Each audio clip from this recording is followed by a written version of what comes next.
Erev Tov, Shalom Uvracha, Parashat Vaishlach cette semaine. Donc Be'ezrat Hashem, d'abord on se doit de remercier Hashem. Hodou Hashem Kitov Kil Olam Hazo. Il y a déjà de nombreux otages qui ont été libérés, mais on ne s'arrêtera de prier que lorsque tous les otages Be'ezrat Hashem seront libérés, lorsque nos Chayalim reviendront chez eux sains et saufs, et qu'on puisse mettre cette guerre de côté, Be'ezrat Hashem, pour passer à des moments joyeux. Rabotai, on se rappelle à l'ordre, on sait qu'il y a 4 choses qui ont besoin de chizou, qui ont besoin de continuer à se renforcer. Parmi ces 4 choses, il y a bien sûr la tefila. Il est vrai que ça fait un certain temps qu'on prie, on fait des teilim, mais on doit continuer à se renforcer. On ne peut pas se décourager à se dire, bon, ça fait assez de temps, là je suis fatigué. Comment est-ce qu'on peut être fatigué? Est-ce que notre ennemi se fatigue? Est-ce que nos chayalim, ils sont rentrés chez eux, ils sont tranquilles? Il n'y a personne qui est tranquille. Et donc nous, on garde un petit peu le front. Chacun, là où il se trouve, il se doit de se renforcer dans ce qu'il peut faire. Et nous, ce qu'on doit faire est bien évidemment la tefila.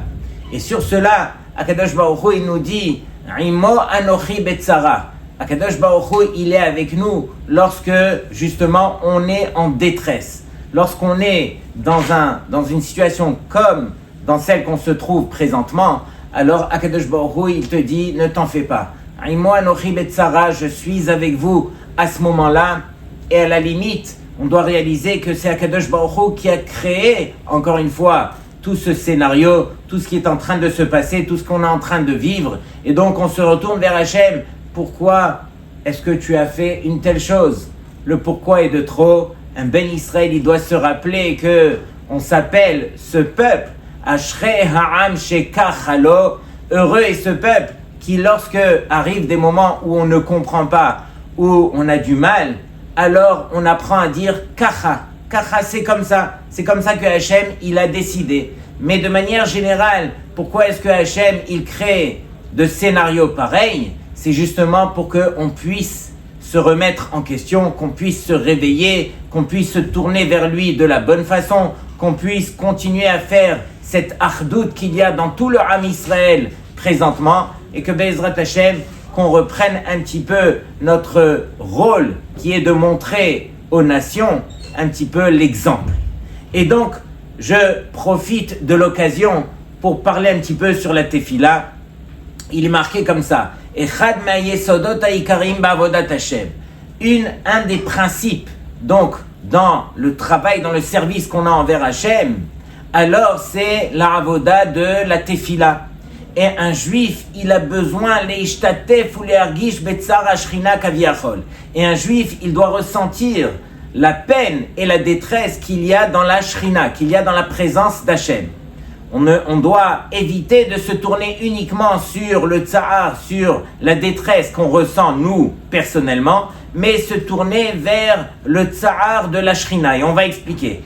Vechen ma shetzarir shekol tefilotav yiyu lo lema'an atzmo, que toutes les tfilotes ne soient pas tournées uniquement vers lui, vers ses propres besoins, vers sa personne, et là les ma'an akadosh baruch hu, mais envers Hachem. Mi sheyesh lo tzara, celui qui a une détresse, qui a une peine, qui a de n'importe quelle façon, al yitpalel akadosh baruch hu sheyatzilenu mitzarato mipene tzar atzmo, qu'il ne prie pas envers Hachem, que Hachem le délivre uniquement de la peine qu'il a envers lui-même. Parce que envers ce qui concerne l'homme directement, tout ce que Hachem il fait, les tavavid, c'est pour le bien. Et donc, si Hachem il fait pour le bien, pourquoi est-ce que on va se tourner vers Hachem en train de quelque part l'accuser, de lui dire mais je me retrouve en détresse? Tout ce que Hachem il fait, c'est pour le bien. Mais uniquement ce que les Chachamim nous ont dévoilé dans le Teilim, il est marqué Imo anochi betzara. Donc Hachem il se trouve avec nous lorsque nous on est en détresse. C'est-à-dire que Hachem lui il s'attriste de la situation lorsque les Béné Israël sont en train de souffrir, Et donc c'est ça ce qu'on doit apprendre à faire. On doit apprendre à ressentir le tsahar de la Shekhinah, la détresse de la Shekhinah qui nous voit en train de souffrir. Et si elle nous voit en train de souffrir, alors forcément on peut se tourner vers elle et dire à Hachem que par le mérite du tsahar de la Shekhinah, alors délivre-nous, accorde-nous tout ce qu'on a besoin de nous enlever de cette situation. Il y a une autre question qu'on pose au niveau de la tefila, c'est marqué El Emuna Ben Avel. Sous-entendu que Akadosh Baruch Hu, il est représenté par la Emuna et le bitachon qu'on a envers lui. Et donc tout ce que Hachem il accorde à l'homme, c'est forcément un bien. On doit être ma'amin que tout ce qu'on a, alors c'est pour notre bien. Comment se fait-il qu'on ait le droit de prier ? Prier, c'est justement se tourner vers Hachem pour essayer de dire à Hachem que ce qu'il nous a donné, ce qu'il nous a accordé, on aimerait le changer, on aimerait l'améliorer, on aimerait l'avoir d'une autre façon.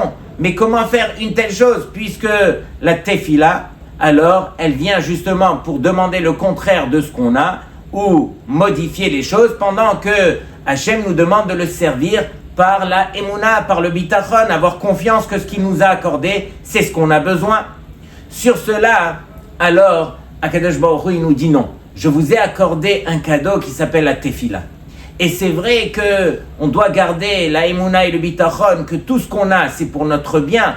Mais lorsqu'on ressent que finalement, on peut mieux servir Hachem d'une autre façon, alors Akadosh Baruch Hu nous dit, alors prends cette clé qui s'appelle la tefila, que je te demande de te renforcer tous les jours sur la tefila, et utilise cette clé pour demander à Hachem ce que tu as besoin. Il y a un verset qui dit « Lota'asun ken l'Hachem elokechem » alors, on parle dans un autre contexte, mais c'est quelque part un jeu de mots. « Lotagidu ken lekol davar » ne dites pas oui à chaque chose lorsque ça concerne Hachem. On a le droit de dire non à Hachem quelque part sur les choses qu'il nous a accordées, mais bien sûr le dire de la bonne façon et demander à Hachem de pouvoir se rapprocher de lui justement par les choses qu'il va modifier au travers de la tefila qu'on aura pour lui. Donc Rabotai, il faut en profiter. La tefila, c'est un cadeau que Hachem nous a accordé et on se doit justement d'utiliser ce cadeau au quotidien. Et ne pas bouger comme celui qui prend un marteau avec un clou et qui va clouer tac tac jusqu'à ce que le clou il finisse par pénétrer. De même notre tefila, toutes nos tefilotes sont acceptées et ne vous en faites pas que Akadosh Baruch Hu, il les garde près de lui et arrivera le meilleur moment dans notre vie où on en aura besoin le plus. C'est là qu'il sortira cette filote et que cette filote serviront. Et donc en ce moment bien sûr on prie pour tout le Am Israël, que Akadosh Baruch Hu protège son peuple. Alors à Botaï, une petite histoire. Il y avait un juif qui marchait dans la rue et sans faire attention, alors il reçoit un bonbon sur la tête. Et il reçoit pas n'importe quel bonbon, les bonbons qui sont lourds, qui sont durs. Il le reçoit sur la tête et ça lui fait une bosse. Et il se retourne de tous les côtés, mais d'où ça vient ? Qui c'est qui m'a jeté ce bonbon ? Et en fin de compte, il dit, bon, celui qui me l'a jeté, il me l'a jeté, bon, au moins il m'a jeté un bonbon, il prend le bonbon, il le met dans sa poche, il continue sa route, et là, il voit sur un banc, il voit un juif qui, malheureusement, il a de l'hypoglycémie, il lui manque du sucre, il est en train de trembler, directement, il prend le bonbon qu'il avait dans sa poche, il lui met dans la bouche, et il le fait revivre. Et il lui dit, mais d'où tu avais un bonbon toi dans la bouche ? Il lui dit, moi, j'avais pas de bonbon, mais maintenant je réalise pourquoi j'ai reçu ce bonbon sur la tête, justement pour pouvoir te sauver. Et donc quelque part, c'est vrai que souvent, on se retourne, peut-être pas du bon côté, on reçoit sur la tête des choses qui nous font mal, qui nous font à la limite des bosses, mais on doit réaliser que ces choses-là nous ont été envoyées uniquement par Hachem et pour notre bien. Et donc, on se rappelle ici que la Torah, elle a créé un monde, et ce monde, Vayhi Erev, Vayhi Boker Yom Echad, sous-entendu que ce monde, alors, il commence par l'obscurité, le jour commence par la nuit, par des choses que souvent on ne comprend pas. Contrairement aux Goïm, où eux, le jour commence par le jour, là où on voit tout. Pendant que nous, beaucoup de fois dans notre vie, on a du mal à comprendre le plan d'Hachem, et donc on risque de se remettre en question, de se poser les questions. Mais il faut avoir confiance et continuer. Derrière cette obscurité, alors viendra le jour qui pourra éclairer le tout. De même, Yaakov Avinu Rabotai, et là on peut se plonger enfin dans notre paracha. Yaakov Avinu avait 12 garçons, tous des tzadikim, et il avait qu'une seule fille, Dina. Et on sait que cette fille Dina, un jour, est sortie de chez elle. Elle est partie voir l'Irot Bibnot Haaretz, elle est partie voir donc les filles du pays. Et il y avait un carnaval ce jour-là. Elle est partie se renseigner. Et malheureusement, on connaît la suite de l'histoire. Elle a été kidnappée par Shechem et qui l'a ramenée dans son pays et qui a fait avec elle ce que on ne peut pas imaginer, qu'on est en train de vivre malheureusement aujourd'hui avec ceux qui ont kidnappé nos filles. Et ça, c'est la fille de qui? De Yaakov Avinu. Imaginez la réaction de Yaakov Avinu quand il a entendu cela. C'est pas juste qu'on a pris sa fille et qu'on l'a souillée, mais on l'a kidnappée et on l'a emmenée dans leur pays à Shechem. Et donc, à partir de là, Yaakov Avinu, il avait de quoi s'énerver et il avait de quoi vraiment réagir. Qu'est-ce qu'il fait? Il réunit ses enfants et il leur parle et il demande conseil pour voir comment est-ce qu'on va faire. Et bien sûr que les frères de Dina, Lévi et Shimon, qui avaient à ce moment-là que 13 ans, alors ils ont dit, papa, laisse-nous faire, nous on va s'en occuper. Et donc, on connaît la suite encore une fois, ils ont été à Shechem et ils ont parlé à Hamor, le père de Shechem, et ils l'ont convaincu à ce que tout le monde fasse la Brit Mila.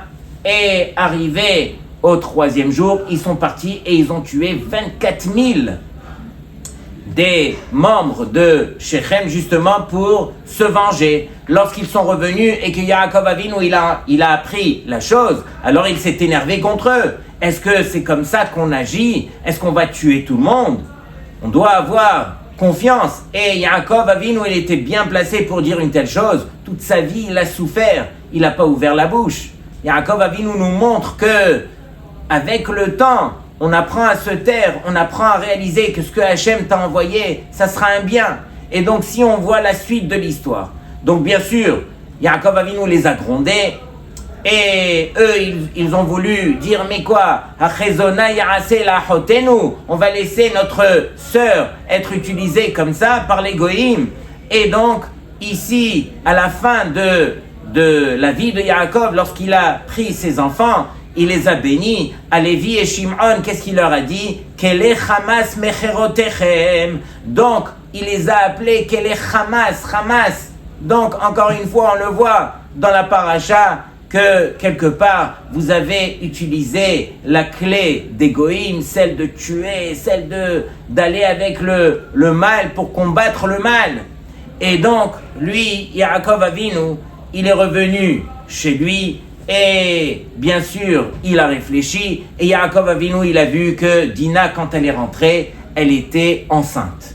Et elle a finalement accouché une fille qui s'appelle Osnat. Yaakov Avinu lui a mis une amulette où il lui a écrit Misera Yaakov Avinu. Et il l'a mise dans les champs. Elle a été prise par la suite par Potiphar. Potiphar l'a fait grandir chez lui.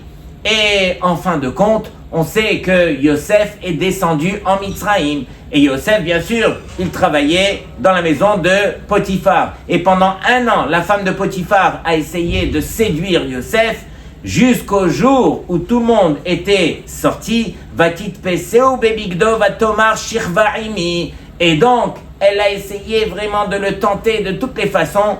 Viens avec moi.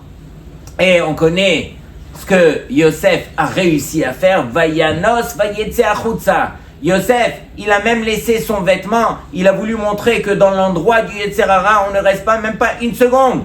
Je ne prends pas toutes les preuves pour montrer le contraire. Je laisse à cet endroit Vayanos vayetse achutza. Et la question qu'on pose, Rabotai, comment se fait-il que finalement, la femme de Potiphar, elle est partie se plaindre chez son mari, il a voulu me prendre et on a voulu accuser Yosef. Imaginez, au jour d'aujourd'hui, il se passe une chose pareille chez les Arabes. Qu'est-ce qu'ils vont faire? Directement, ils vont prendre le juif, ils vont le couper en morceaux et ils vont le tuer de mille et une façons. Ici, Yosef, on l'accuse d'avoir essayé d'aller avec la femme de Potiphar. On aurait dû le prendre et le tuer. Qu'est-ce qui s'est passé? Comment se fait-il qu'on n'ait pas tué Yosef, qu'on l'ait jeté en prison? Sur cela, qu'est-ce qu'on répond? On répond qu'il y avait un témoin qui se trouvait à la maison et qui pouvait témoigner que toutes les avances ne venaient que de la femme de Potiphar. Et c'était qui ce témoin? C'était nul autre que Osnat. Cette fille qui finalement est née de Dina. Alors cette fille a grandi chez Potiphar, elle a été voir son père et elle lui dit: papa, moi je te dis la vérité, c'est maman qui elle a voulu tenter Yosef et donc grâce à cela on a sauvé Yosef, on ne l'a pas tué, on l'a jeté en prison.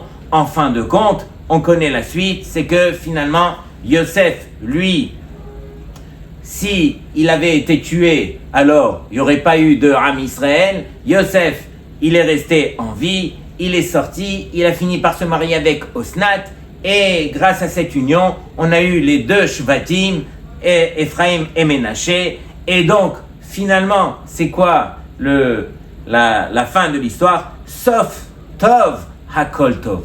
Si la fin elle est bonne, alors tout est bon. Rabotai, il faut réaliser que sur terre, il y a beaucoup de choses qu'on ne comprend pas. Ce qu'on est en train de vivre présentement, l'histoire qu'on est en train de vivre présentement, qui c'est qui peut la comprendre?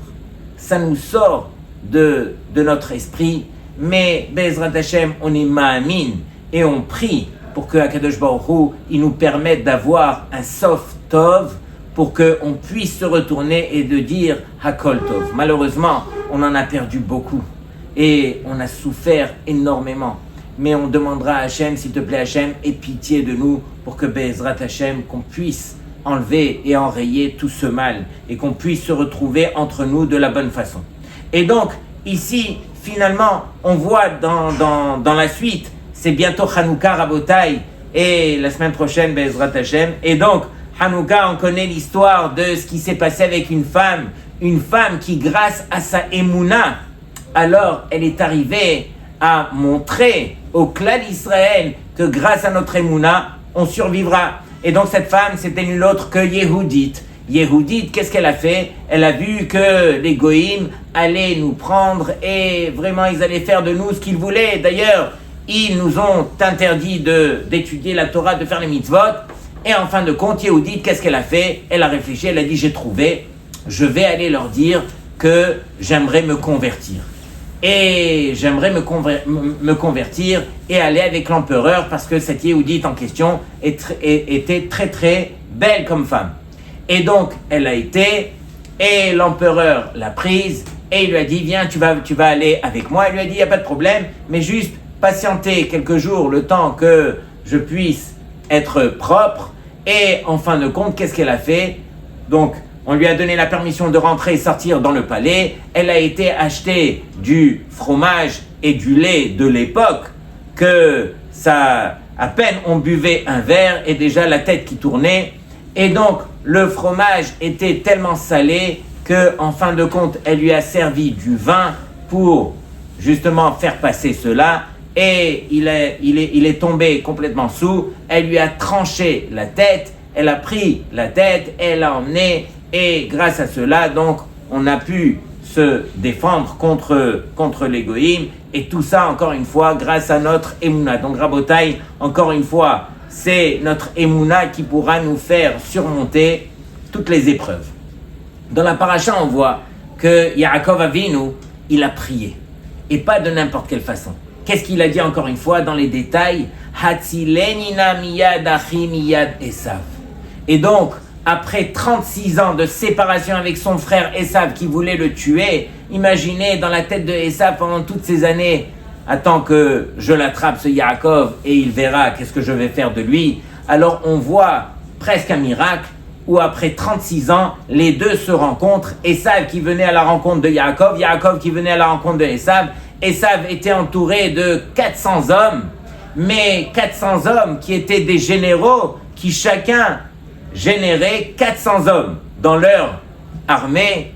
Et donc, il y avait 160 000 hommes qui venaient avec Esav, et Yaakov qui venait avec ses 4 femmes et ses enfants, et tous les cadeaux qu'il avait prévus pour Esav, son frère. Et lorsque il prie à Hachem, il dit à Hachem, Hatzilenina miyad achi, sauve-moi de la main de mon frère, de la main de Esav.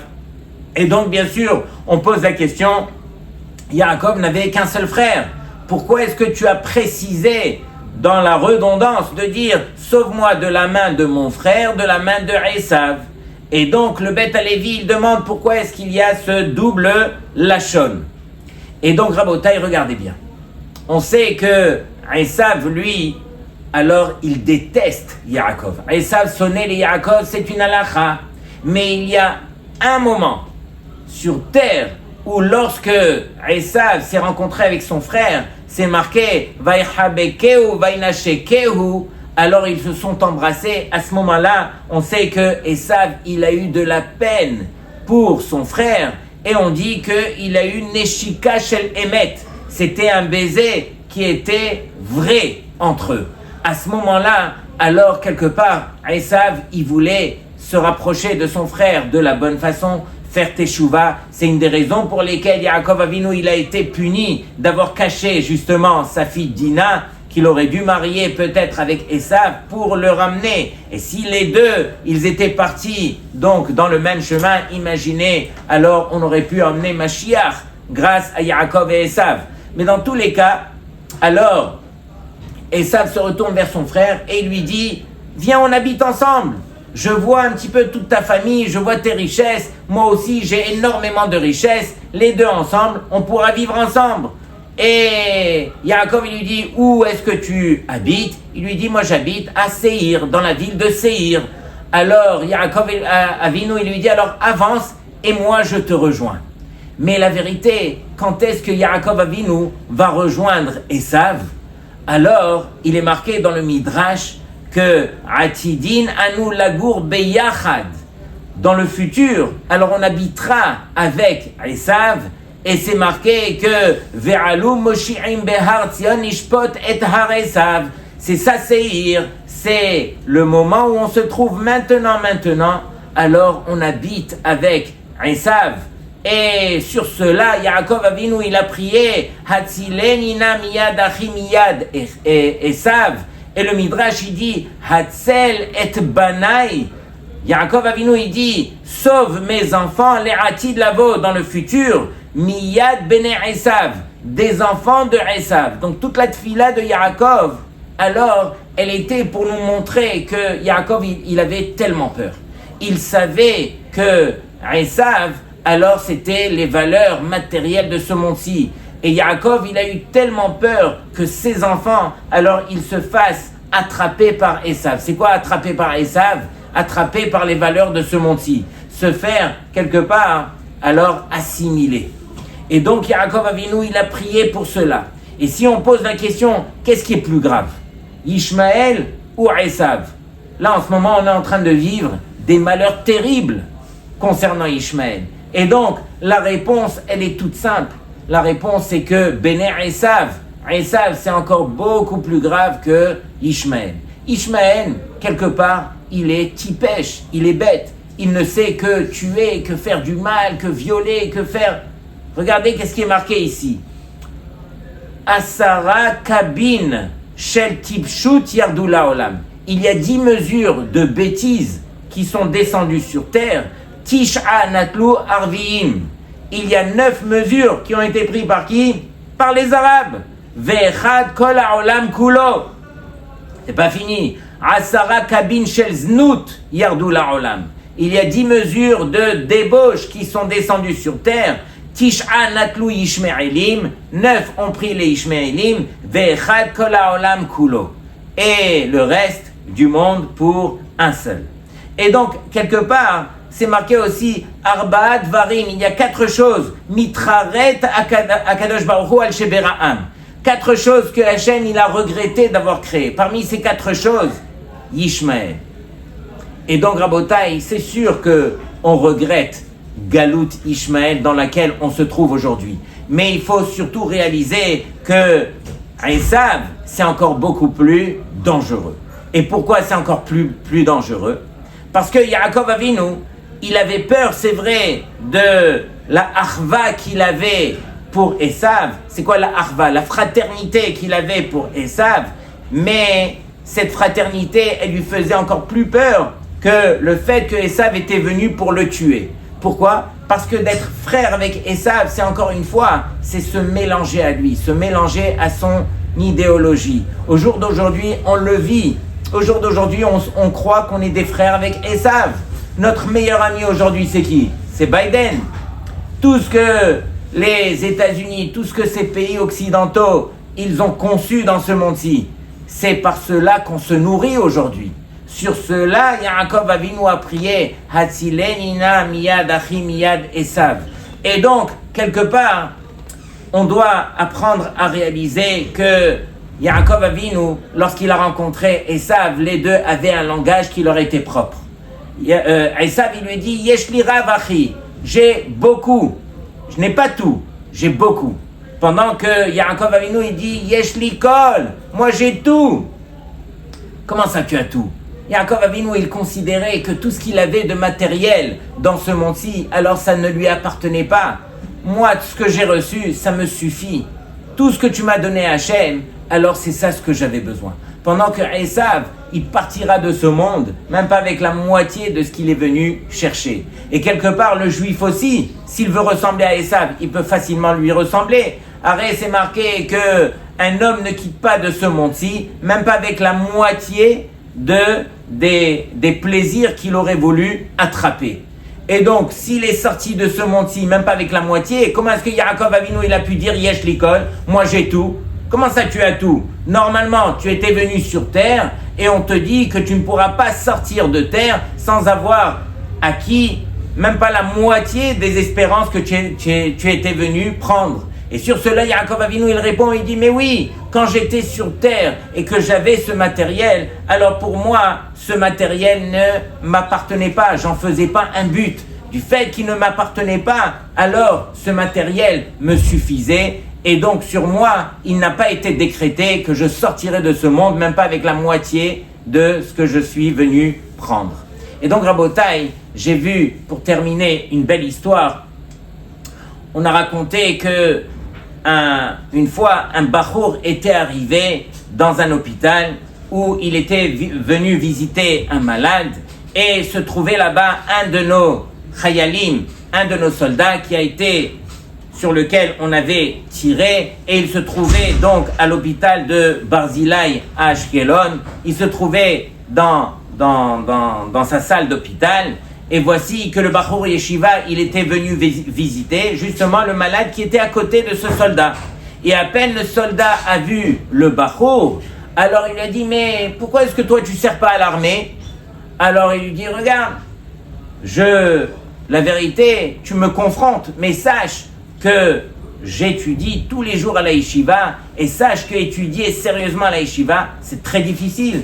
Toi, viens, ne serait-ce qu'un jour, t'asseoir et étudier pendant 10 heures, alors tu verras combien c'est difficile. Mais sache que quand j'étudie tous les matins, j'ai le nom d'un chayal sous les yeux et j'étudie et je prie pour ce chayal matin, midi et soir, et c'est le minimum que je me dois de faire parce qu'on est tous des frères et on fait tous partie de cette guerre. Chacun doit protéger l'autre de sa façon. Mais sache que étudier la Torah, alors bien sûr que ça protège le Ham Israël. Il lui dit, ah bon? Il lui dit, alors, pour qui tu pries? Il lui sort le papier de sa poche et il lui dit, moi je prie tous les jours pour un chayal qui s'appelle Iti Yehuda ben Keren. Et là, le soldat, il se met à verser des larmes. Il lui dit, pour qui tu pries? Il lui dit, mais c'est moi. Il lui dit, ah bon, c'est toi? Il le regarde, les deux, ils ne savent même plus où est-ce qu'ils en sont. Et en fin de compte, le Khayal, il lui dit, non mais si tu pries pour moi et tu étudies pour moi, comment se fait-il que je me trouve aujourd'hui à l'hôpital et que j'ai été tiré par l'ennemi? Il lui dit, regarde, moi je ne pourrais pas t'expliquer, moi je ne connais pas les secrets du ciel. Peut-être qu'il aurait pu t'arriver encore plus grave et grâce à cela, tu as été préservé. Et en parlant avec lui, le Khayal, il lui raconte, il lui dit, mais que tu saches, on m'a tiré dessus, la semaine dernière, c'était un mardi dans la semaine à 16h30. Le Bachour, il entend cela, alors c'est lui qui se met à pleurer. Et il lui dit, je vais te dire la vérité. Tous les jours, je me trouve à mon poste au Beth Midrash et j'étudie matin, midi et soir, comme je te l'ai dit.